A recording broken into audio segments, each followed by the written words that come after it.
ప్రియము పలికెడి వారిన పెద్ద మిత్తురు, అప్రియంబును పద్యంబునైన పలుకు వినగనొల్లరు, కావున వేట్కదాని పలుకరెవ్వరు ఉత్తమ ప్రతిభలయ్యు. ఒక భయంకరమైనటువంటి సత్యాన్ని చెప్తున్నాడు. నిష్ఠుర సత్యము అంటారే, అటువంటి సత్యాన్ని చెప్తున్నాడు. అందుకే విదురుడి నోటి వెంట ఏ మాట వచ్చినా చాలా జాగ్రత్తగా ఒడిసి పట్టుకోవాలి. బుద్ధి కలిగిన వాళ్ళు కూడా, పెద్దలైనటువంటి వాళ్ళు కూడా, విషయములను తెలుసుకున్న వాళ్ళు కూడా కొంతమంది విషయంలో ముద్దురా అబ్బాయి అది తప్పురా అని చెప్పడానికి జంకుతారు. ఎందుకు జంకుతారో తెలుసా? ప్రియము పలికెడి వారిని పెద్ద మెత్తురు.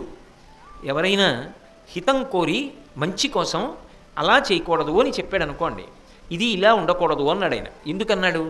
హితం కోసం, మంచి కోసం ఒక మంచి మాట చెప్పాడు. కానీ వాడికి అది హితంగా కనపడదు, వాడికి అది విషంలా కనపడుతుంది.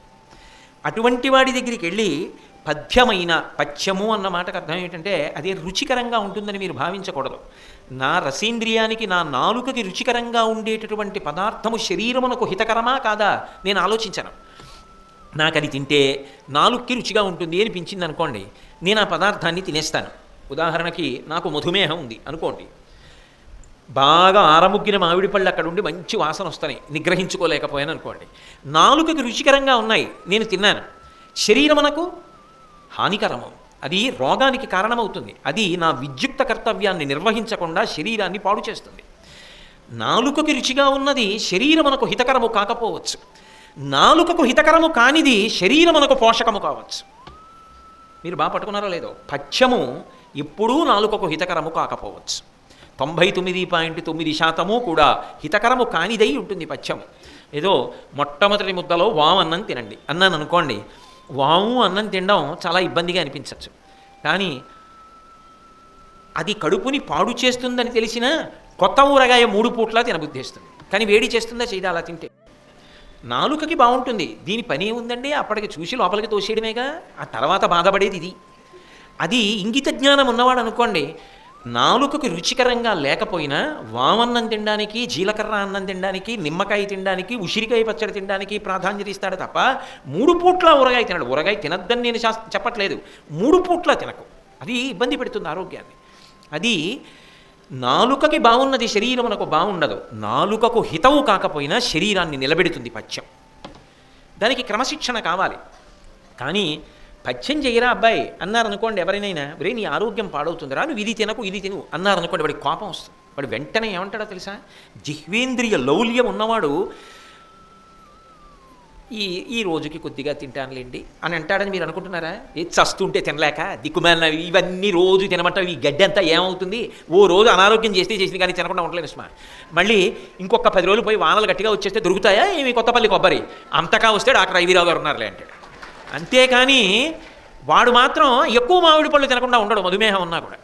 ఎందుకంటే జిహ్వేంద్రియానికి రుచి కావాలి, దానికి వశపడతాడు. పథ్యమునకు దూరముగా ఉంటాడు. అందుకే పథ్యం చెయ్యరా అని చెప్పారనుకోండి, వాడికి చాలా కోపం వస్తుంది. ఏమిటంటే అస్తమానం మీరు అదే పనిగా ఇదే తిను ఇదే తిను ఇదే తిను, నేను మనిషినేనా ఏమిటి అస్తమానం ఈ గడ్డి? నాకు కోప్పడతాడు వాడు. మంచి మాటలు చెప్తే పథ్యం అక్కర్లేనివాడు ఎలా మాట్లాడతాడో అలా మాట్లాడతారు కొంతమంది, అలా విసుక్కుంటారు. అది చెప్పొచ్చు అలా బుద్ధి లేని వాడివి నోరు ముయ్యి అంటారు. ఎందుకో తెలుసా? అందరూ ఉండరు అలా, 100కి 2 3 ఉంటారు. అటువంటి వాళ్ళు విజ్ఞులైన వాళ్ళని నోరు మూసుకోమని చెప్తారు. అందుకే శాస్త్రం తెలిసిన వాళ్ళు అందరూ మంచి చెప్పడానికి కూడా భయపడుతుంటారు, ఇలాంటి వాళ్ళు సమాజంలో ఉండబట్టి అన్నాడు విదురుడు. ఎంత గొప్ప మాటలండి నిజంగా. అంటే అటువంటి వాళ్ళు ఉండడం వల్ల వాళ్ళకే కాదు ప్రమాదం, సమాజమునకంతటికీ ప్రమాదం ఏర్పడుతుంది. ఎందుకో తెలుసా? అందవలసిన మంచి మాటలు అందకుండా పోతాయి. కాబట్టి నీకు పథ్యమక్కర్లేదు, నీకు రసేంద్రియ భోగం చాలు. నీ వంటి వాణ్ణి ఎవరు బాగు చేయగలరు? అందుకే విజ్ఞులైన వారు కూడా తొందరపడి మాట్లాడరు. భీష్ముడు మాట్లాడకపోవడానికి, ద్రోణుడు మాట్లాడకపోవడానికి కారణం ఏమిటో అన్యాపదేశంగా చెప్తున్నాడు. పెద్దలు ఎందుకు మాట్లాడలేదో తెలుసా? వాళ్ళంటే ఏనుగులు, నువ్వంటే కుక్కవి. అది ఏనుగు, దాని లక్షణం నడిచి వెళ్ళిపోతుంది. కనీసం కుక్క అని చూడను కూడా చూడదు, మొరగడం నీ లక్షణం. నువ్వు అలాగే అంటావు, నన్ను అన్నావు. మంత్రిని కాబట్టి, కర్తవ్యత నిష్ఠ ఉన్నవాడిని కాబట్టి తట్టుకున్నాను. వాళ్ళ పెద్దరికానికి ఆ మాట పడ్డం కష్టంగా ఉంటుంది. నీది హీనమైన జీవితం, ఏమైనా అంటావు ఏమైనా పడతావు.